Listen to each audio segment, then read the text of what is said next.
नमस्कार दोस्तों, इस लाइव में आपका स्वागत है। और आज हम बात करने जा रहे हैं कि क्या सलमान खान की बायोपिक बन रही है। हंगामा जिस तरह से चल रहा है और जिस तरह से सलमान खान की तरफ से भी नोटिस वगैरह भेजे गए हैं एक फिल्म बनाने वालों को, क्या मामला है पूरा। और ये फिल्म जो है सीधे सीधे जो सलमान के खिलाफ केस चल रहे हैं, कुछ काले हिरणों के शिकार के 1998 का मामला है, उसको लेकर दरअसल एक फिल्म बनने जा रही है जिसका नाम है काला हिरण। और ये फिल्म जो है अमित जानी नाम के प्रोड्यूसर बना रहे हैं और फिल्म के डायरेक्टर हैं भारत एस श्रीनाथे। और ये जो श्रीनाथे हैं, ये इन्होंने उदयपुर फाइल्स बनाई थी कुछ समय पहले, आपको याद होगा। ये लास्ट के लास्ट ईयर ये फिल्म जो है आई थी, लगभग जो है एक साल से ये फिल्म एक साल पहले चर्चा में रही थी। और फिल्म जो है वो बॉक्स ऑफिस पर बुरी तरह से फ्लॉप रही थी और उसके बाद में इसके प्रोड्यूसर ने भी आकर जो है काफ़ी कुछ लोगों को सुनाया था, हिंदुओं को सुनाया था। तो उसी उदयपुर फाइल्स के जो डायरेक्टर हैं भारत इन्होंने ये फिल्म बनाई है काला हिरण। इस फिल्म को लेके पूरा मामला चल रहा है और 29 तारीख को इस फिल्म का पोस्टर रिलीज हुआ था। प्रोड्यूसर जो है अमित जानी, उन्होंने इस फिल्म का पोस्टर रिलीज किया था। और काला हिरण के पोस्टर पर एक एक्टर है और जिसको देखकर आपको लगेगा कि सलमान खान के यंग डेज जो है उस तरह का ही पूरा चेहरा नजर आ रहा है। हाथ में जिस तरह का वो ब्रेसलेट पहनते हैं और वो बंदूक ताने हुए, पीछे भी एक बैकड्रॉप में सलमान खान के जो वीडियोस फोटोज आए हैं साइकिल चलाते हुए, जिस अंदाज में वो साइकिल चलाते हैं तो पूरा दिख रहा है। और उसको देख के कोई भी कह सकता है तो सलमान खान से की कोई बात हो रही है। और जैसे ही काला हिरण आ जाता है तो निश्चित रूप से सलमान खान इसमें कुछ बात कहने की नहीं है। अब दरअसल ये फिल्म क्या है, अब चर्चाएं शुरू हो गई। और जब ये पोस्टर रिलीज हुआ था 29 मई को, तो बहुत थोड़े से लोग जो है इस चीज़ को जान रहे थे या देख रहे थे कि ऐसी कोई फिल्म आ रही है। लेकिन आज सुबह जैसे ही मीडिया में ये खबर आई कि सलमान खान की टीम ने, फिल्म के प्रोड्यूसर, डायरेक्टर, फिल्म के कास्टिंग डायरेक्टर और भी जो लोग इस फिल्म से जुड़े हुए हैं, उनको जो है लीगल नोटिस भेजे हैं। और लीगल नोटिस भेजकर, जैसा कि होता है, कहा गया है कि इस फिल्म का जो प्रोडक्शन है वो तत्काल रोक दिया जाए और इस फिल्म को ना बनाया जाए।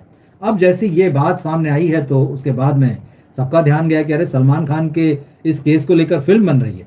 फिर इसमें ढूंढाई शुरू हुई। अब यही पता चल रहा है कि ये जो फिल्म है वो जो बिश्नोई समाज है, जहाँ पर ये पूरा जोधपुर के पास में ये जो पूरा मामला हुआ था काले हिरण के शिकार का, वहाँ के आसपास के गाँव में, तो वहाँ जो बिश्नोई समाज है वो जानवरों को, पेड़ों को भगवान मानता है, प्रकृति को भगवान मानता है। और कहा यह जा रहा है कि वहाँ उस केस में, मतलब जो व्यक्ति इनके खिलाफ केस लड़ा था या जो प्रत्यक्षदर्शी था उसके बहाने से ये स्टोरी बनाई जा रही है।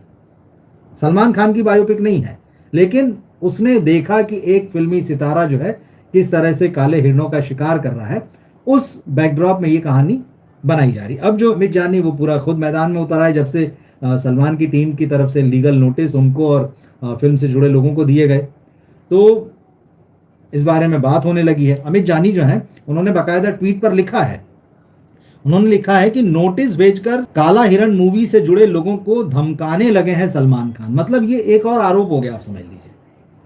सलमान खान और उनके आसपास के लोग ये पूरी तरह से मान चुके हैं कि जो काला हिरण नाम की फिल्म बन रही है ये उन पर ही है। उनके ऊपर जो केस चल रहा है, और ये केस अभी जो है राजस्थान हाई कोर्ट में है और इस हाई कोर्ट में चल रहा है, इसी को आधार बनाकर जो है सलमान और उनकी टीम ने प्रोड्यूसर्स और सब लोगों को नोटिस भेजे हैं कि अगर आप इस फिल्म को बनाते हैं तो फिर आपके खिलाफ जो है हम कानूनी कार्रवाई करेंगे, इस फिल्म को रोक दिया जाए। और उसको रोकने के पीछे की वजह भी यही जो मीडिया में आ रही कि अगर मान लीजिए ये फिल्म बनती है तो फिर एक बार फिर से वो काले हिरण का जो मामला है वो चर्चा में आ जाएगा। और बहुत सारे लोगों के मन में उस चीज़ को लेकर गुस्सा तो है ही, आज भी है। और जो लॉरेंस बिश्नोई वाला मामला है, जो गैंगस्टर, तो वो जेल में है, लेकिन लॉरेंस बिश्नोई की तरफ से सलमान खान को मिलने वाली धमकियाँ, उनके घर पर फायरिंग, ये सारी चीज़ें हाल के वर्षों में देखी गई है। तो इस फिल्म की कहानी के बारे में कहा जा रहा है काला हिरण की, कि सलमान खान वर्सेस लॉरेंस बिश्नोई इस फिल्म में है। अब प्रोड्यूसर का कहना है कि भाई देखिए, हमने तो किसी चीज़ को, किसी की पर्सनल लाइफ को नहीं छुआ है। पब्लिक डोमेन में जो फैक्ट्स हैं, पब्लिक डोमेन में जो जानकारियां हैं, उनके आधार पर हमने अपनी फिल्म की कहानी को गढ़ा है और ये फिल्म बनाने जा रहे हैं। उन्होंने कहा अमित जानी ने कि भाई ना तो हम इसमें सलमान खान को किसी तरह से बैड लाइट में दिखाने की कोशिश कर रहे हैं, और ना ही जब हम बिश्नोई समाज के की तरफ से मतलब खुद को मतलब बताने वाले लॉरेंस बिश्नोई की बदला लेना है सलमान खान से, तो बोले ना ही उनको ग्लोरीफाई कर रहे हैं। प्रोड्यूसर का कहना है कि भाई हम उस घटना को दिखा रहे हैं और उसके साथ साथ फिल्म का जो महत्वपूर्ण हिस्सा है वो बिश्नोई समाज की जो आस्था है, उनका जो प्रकृति, पेड़ों और पशुओं से जो प्यार है, और साथ ही उनकी जो हिस्ट्री है इस चीज को लेकर, उनका कहना है कि हम ये सारी चीजें फिल्म में दिखा रहे हैं, ये हिस्सा एक पार्ट है काला हिरण। अब लेकिन क्या वाकई ऐसा होगा, ये देखने वाली बात है। तो ये जो पोस्टर रिलीज हुआ इसमें ये भी जानकारी दी गई और कि फिल्म का टीजर 20 जून को रिलीज होने वाला है। अब 20 जून क्या मतलब, जून तो आ ही गया। और जैसे ही ये पोस्टर रिलीज हुआ सलमान खान की ये जो नोटिस वाली खबर है ये सब तरफ जो है मीडिया में आने लगी। हालांकि ये नोटिस सलमान ने कोई अभी नहीं भेजा है, ये नोटिस जो है अप्रैल के लास्ट वीक में भेजा गया था। हिंदुस्तान टाइम्स में खबर देख रहा था कि कास्टिंग डायरेक्टर अक्षय पांडे को नोटिस भिजवाया गया और पोस्टर तो अभी रिलीज हुआ है। उसी वक्त सलमान खान और उनकी टीम को ये पता चल चुका था काला हिरण नाम की ये फिल्म बन रही है, और इसके लिए जो प्रोड्यूसर हैं, इसके लिए जो डायरेक्टर हैं, वो मार्केट में एक्टर्स को अप्रोच कर रहे हैं, फिल्म की सिनॉप्सिस भेजी जा रही है, कैरेक्टर स्केच भेजे जा रहे हैं किस तरह का है, और उसमें काला हिरण वाला जो मामला है, हंटिंग वाला जो मामला है, उसकी फैक्ट्स हैं वो भी शेयर किए जा रहे हैं।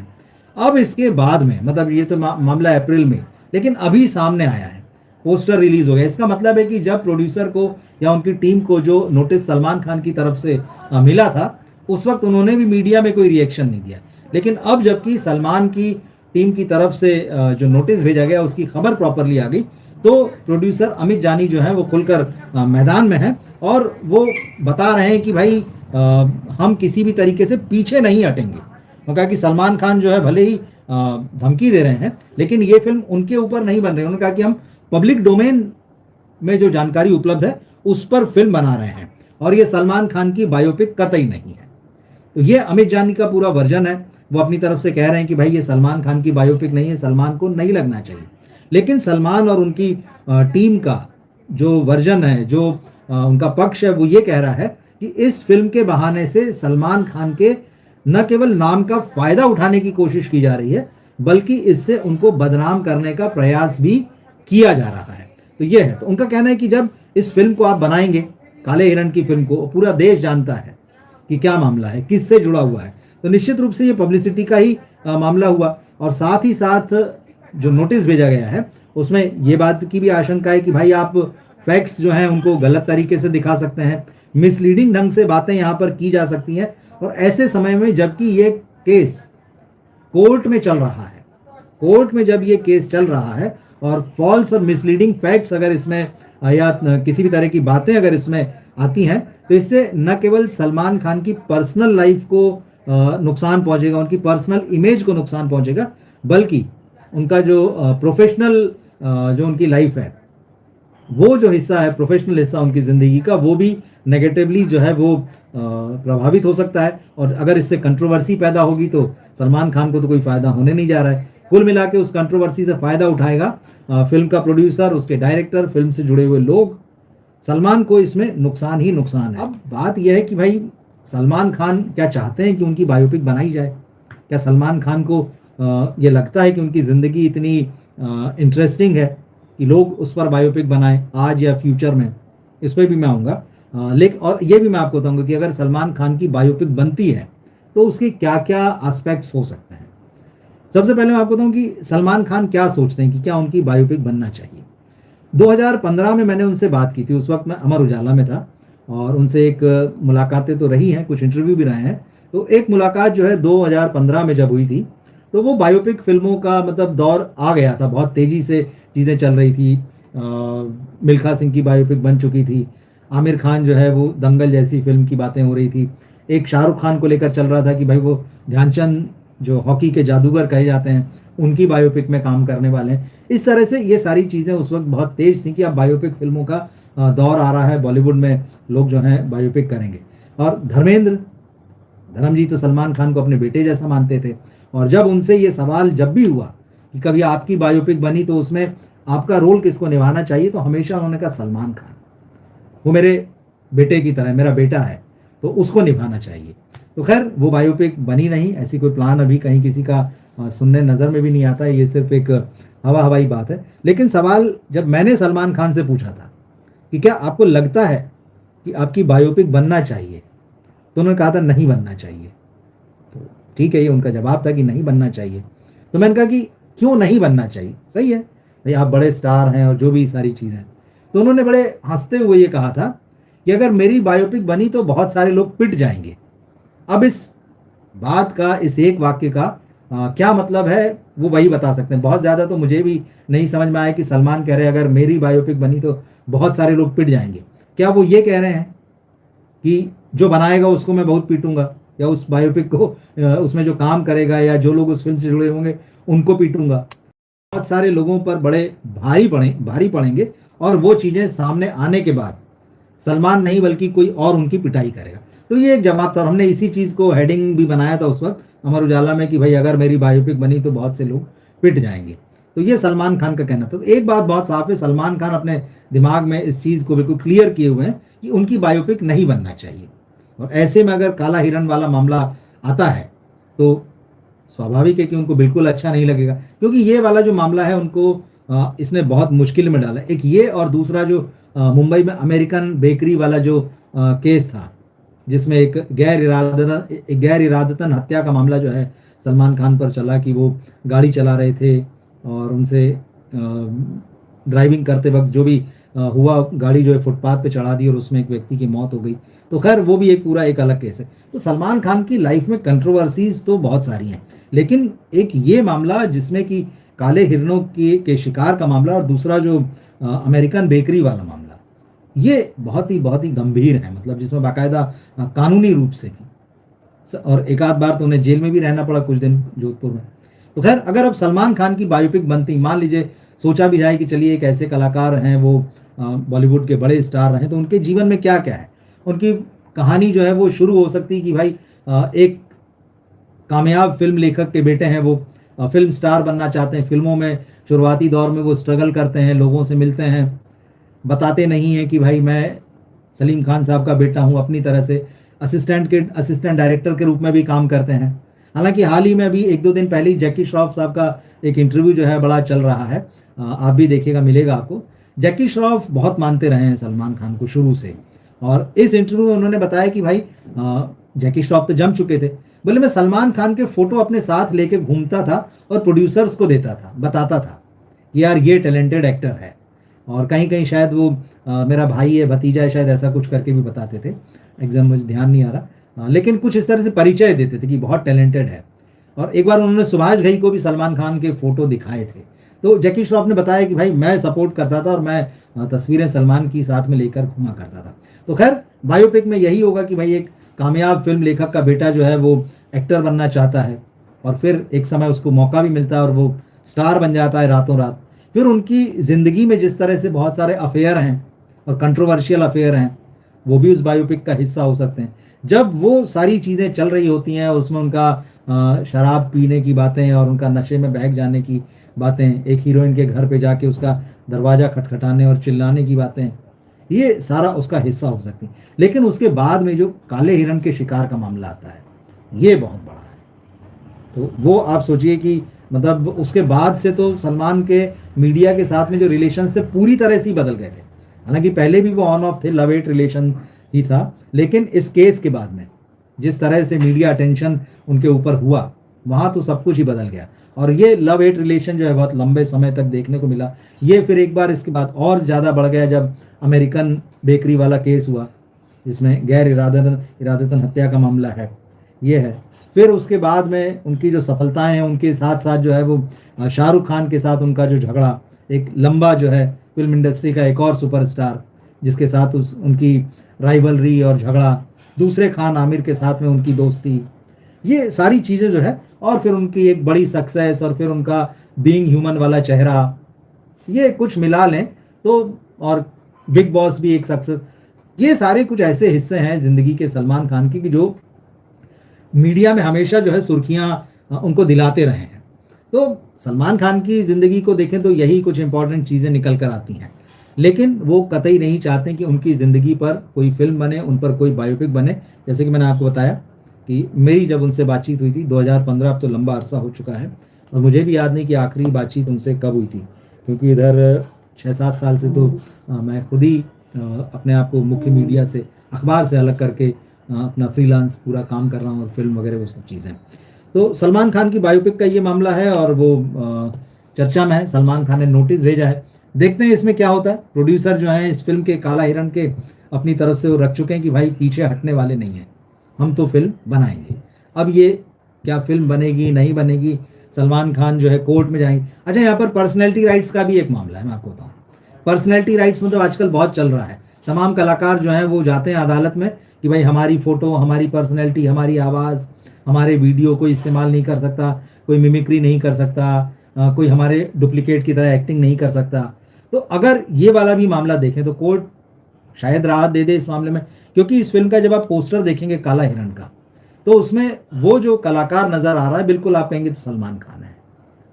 तो ये चीज़, सलमान खान थोड़े से परेशान है, इससे पता चलता है कि भाई कितने सीरियसली ले रहे हैं वो इस चीज़ को, कि ये फिल्म कहीं आ ना जाए। तो आप बताइएगा, क्या आप ऐसी फिल्म आती है तो देखने को इच्छुक होंगे?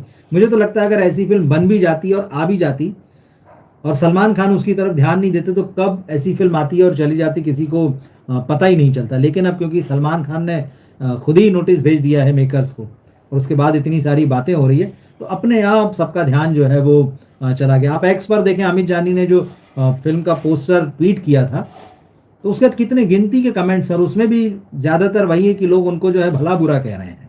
मतलब अगर ऐसी फिल्म आती तो कोई नोटिस नहीं करता। सलमान और उनकी टीम ने जो एक तरीके से कहना चाहिए ज़्यादा तवज्जो दे दी इस बात को। आप क्या सोचते हैं बताइएगा। और एक और छोटी सी चीज़ मैं एक बता देता हूँ आपको। हम अक्सर बात करते हैं कि भाई फिल्म म्यूजिक को हो क्या रहा है, तो संजय गुप्ता जो प्रोड्यूसर डायरेक्टर हैं उन्होंने बहुत ही इंटरेस्टिंग बात जो है वो ट्वीट पे लिखी। वो ट्वीट पे बहुत एक्टिव रहते हैं।